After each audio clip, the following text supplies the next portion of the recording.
What is it to be Irish? What is it to be Irish? How do we define that? If we were given the task in this room tonight to say, you are Irish, you are not Irish, how would we start? Well, if you have an Irish passport, you are Irish. If you don't, you're not. Reasonable. However, we have immediately discounted someone. A woman of 83 years of age, born into a house without any running water or electricity, in a time where the only method of transport was a horse and cart or your feet. She met a man not 15 miles from her, married him, and they had 8 children. They grew up on a tiny little farm, scrimping and saving and struggling to get by without ever leaving the island of Ireland. That woman that we've taken an Irish identity away from is my grandmother. We've hit a problem immediately. Okay. You don't have to have a passport, but you have to have been born here.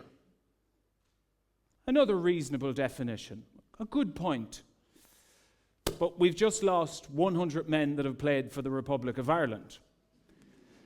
55% of our World Cup goals are gone.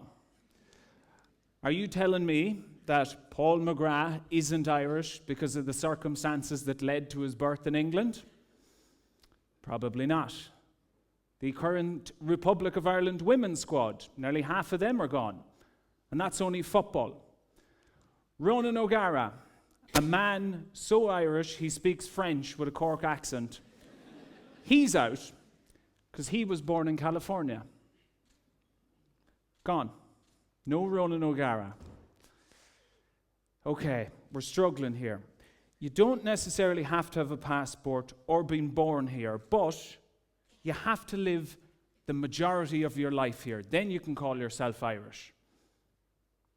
Would we agree? A reasonable definition? But a man from Kerry and a woman from Donegal head to Australia in search of a better life. They meet each other on the beautiful sands of Coogee Beach in Sydney.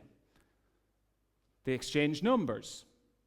They talk. They date. They fall in love. They are blessed with a child. An Australian passport is applied for. They become citizens. They love life san astral. That's Australian Irish. They stay another while. They stay 10 years, and eventually they return to the Emerald Isle. The child is now 10.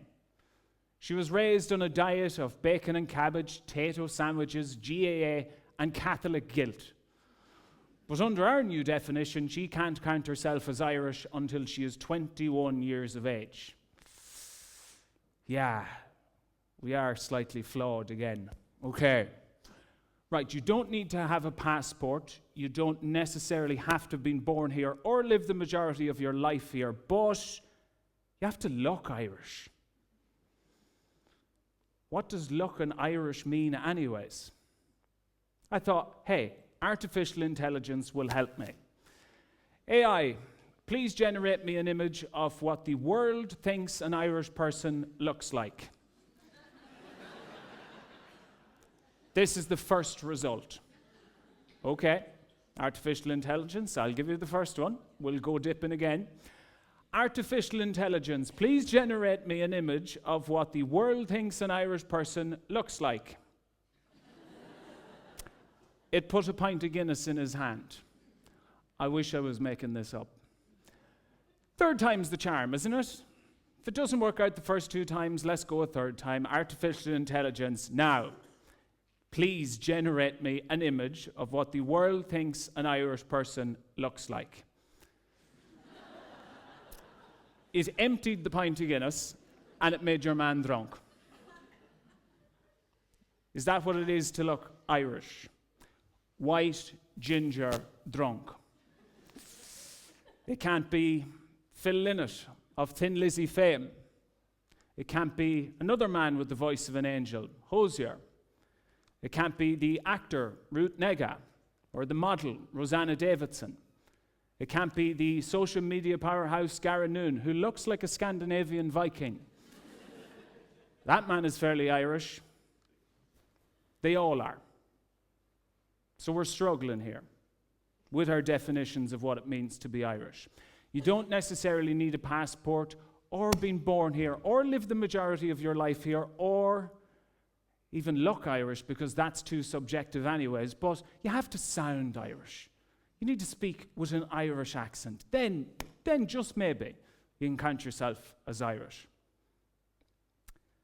But the late, great 8-time Academy Award nominee, Peter O'Toole, who starred as T.E. Lawrence in Lawrence of Arabia, he was so good that in 2003 they gave him an honorary Oscar.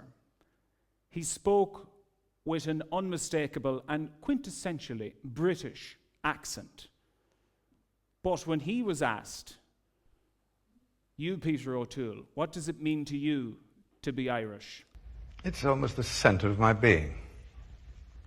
Everything I think of is colored by its history, by its literature, by its people, by its geography. When the war ended, I went to Kerry, County Kerry. I'd not been to Ireland since I was an infant. And I was a bit of a misfit, a bit of an odd man out. But I went into Kerry with my friend Father Leo Walsh, and it all clicked. I wasn't different at all. The other ones here, they were very strange. Yeah. How he sounds. English. What he says, very much Irish. Peter O'Toole died in 2013, and according to his wishes, his ashes were spread in Connemara in the west of Ireland. Who here can deny that man his Irishness?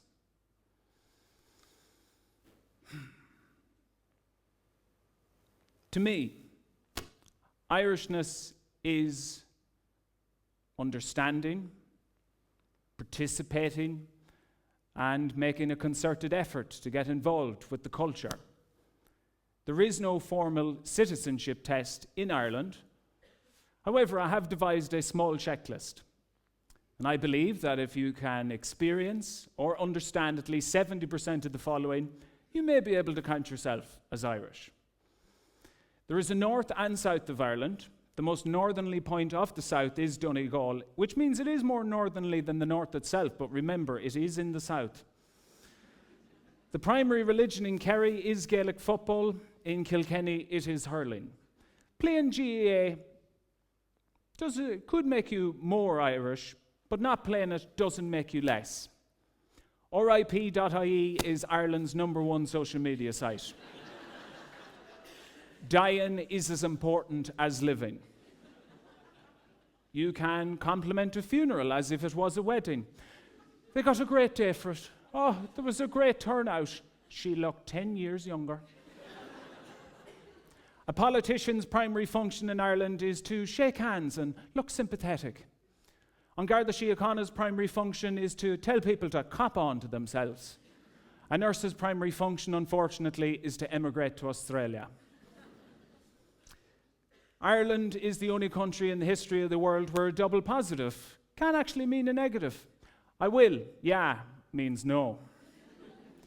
The only answer to any crack is no crack, and yourself, no matter how much crack you have. If someone suffers with the nerves, they could be clinically depressed. If someone is fond of a drink, well, there could be an alcoholic. And if there is a want in someone, they ain't all there. To be Irish is to curse this country when you are here, but to wax lyrical about how magical it is when abroad. To be Irish is to tell Americans, go see the Book of Kells and visit the Cliffs of Moher, but never actually go ourselves. To call a fellow Irish man or woman a Brit is an insult, but being a Brit isn't an insult in itself. We just like to have the crack with you. But if you call one of our best, like Saoirse Ronan or Paul Mescal, a Brit, then it is insulting and the crack stops. And finally, I'll leave you with this. There are 2 Irish goodbyes. One where you say nothing, and the other one where you can't seem to leave. Bye, bye, bye, bye, bye, bye.